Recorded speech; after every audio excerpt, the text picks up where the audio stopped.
Hello everyone, my name is Hanna Holmes, and in this video I'm presenting my project on skin-friendly continuous positive airway pressure machine straps for Modern Biomedical Technologies with Dr. Anna Pyatt at University of South Florida. To begin, continuous positive airway pressure machines, often referred to as CPAP machines, are biomedical devices to address obstructive sleep apnea. To provide some background, obstructive sleep apnea, also known as OSA, is the most common sleep-related breathing disorder. It is estimated that 30 million Americans have OSA, but 80% or more, which amounts to 24 million Americans, do not know that they have it. Obstructive sleep apnea affects the pharyngeal muscles, which are the skeletal muscles that form the throat, which are involved in swallowing, respiration, and speech. As seen in the figure to the left, individuals with obstructive sleep apnea may have their airway obstructed via upper airway collapse, blocking their throat during sleep.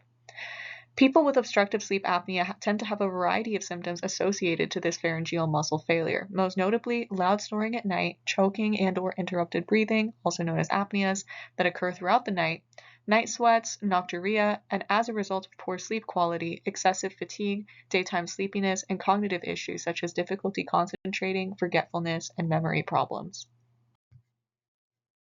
Among the most common treatments for obstructive sleep apnea are continuous positive airway pressure machines, also known as CPAP machines, which work through creating airflow at night.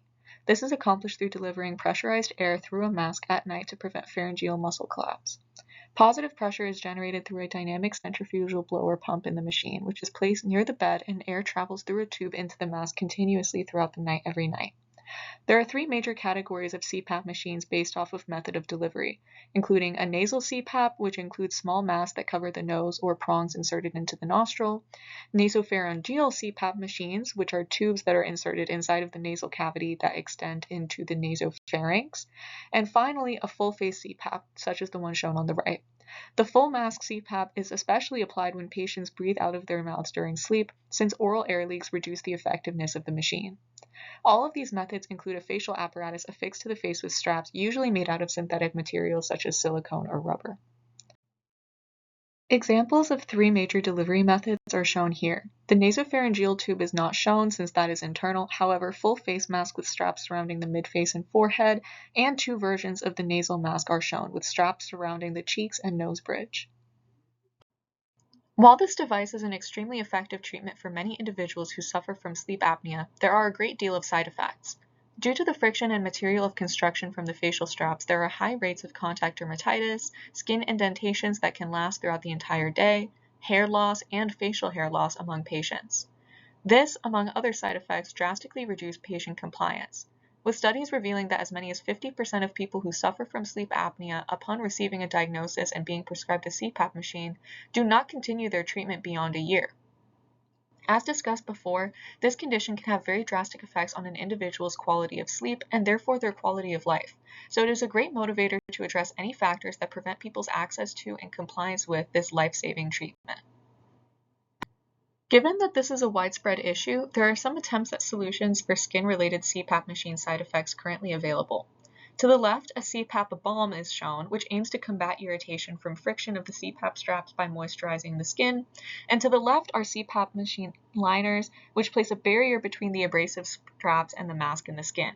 For the balm, this primarily addresses non-allergic contact dermatitis from poor sizing, and the latter is heavily dependent on the specific model of the machine and can disrupt the fit of the mask and the straps, potentially causing leakage that reduces the effectiveness of the treatment. Therefore, novel methods need to be explored. This project proposes to find a better, more sustainable solution to the dermatological issues that have risen from CPAP machine straps through recreating the strap and mask peripheral from a hypoallergenic, gentle material. The goal of this will be to prevent lasting discoloration or indentation on the skin. Natural fibers will be used such that they can be washed and reused so that bacteria is not harbored on the mask and there is no excessive waste from single-use liners. Considerations for this design include ensuring that the natural fit of the face mask is not disrupted and that it works for the fit of full face masks, as well as nasal masks. Externally fitted masks are the only ones that this applies to, not those that are placed inside of the nostril.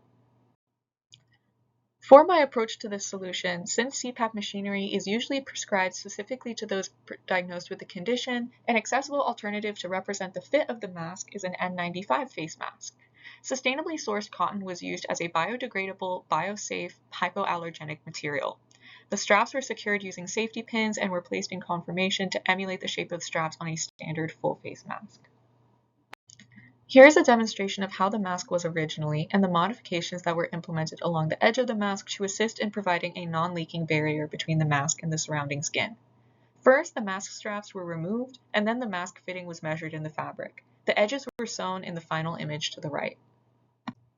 This is a picture of the skin-safe facial attachments. Firstly, the fabric was cut into strips and measured across my face as a model, and then folded to create stretchable, breathable straps connected to the mask with safety pins as a method of easy removal for cleaning and replacement. The final product is shown to the left as it was successfully created. However, some points of discussion of its creation should be addressed. First of all, this specific prototype was designed for a single size, fitting myself, and hence would only fit to a specific individual. Personalized medicine, although growing as a discipline, is very expensive and less accessible to the many people who suffer from this condition. The prototype needs to be scalable, and by creating adjustable straps for different sized faces and more sizes for different types of full face and nasal masks, mass production could be possible.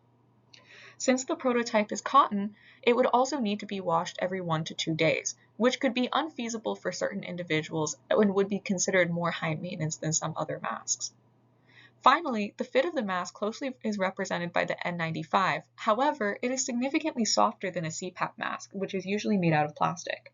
Instead, the pressure applied would be more closely represented by a nebulizer.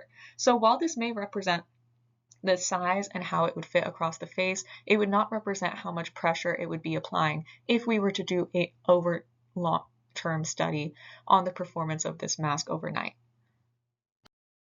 To conclude, this project covered hypoallergenic cotton straps and mask liners as an alternative to dermatological irritants in existing CPAP mask straps as a preventative measure to tackle issues of contact dermatitis and skin abnormalities for CPAP users. The N95 and cotton strips were made of a functional mask that, with future adjustments, could be scalable for market and create a safer, healthier experience for sleep apnea patients to improve their quality of life through promoting compliance. Some recommendations for future research on this topic include using a real CPAP machine mask for increased accuracy in terms of placement, a mechanism to create adjustable straps that are still safe for daily use so that more people may have access to this technology, and having longitudinal studies on the durability and life cycle of these types of natural materials under daily use. Included here are the references that informed my project. Thank you so much for your time in viewing this project. Please let me know if there are any questions.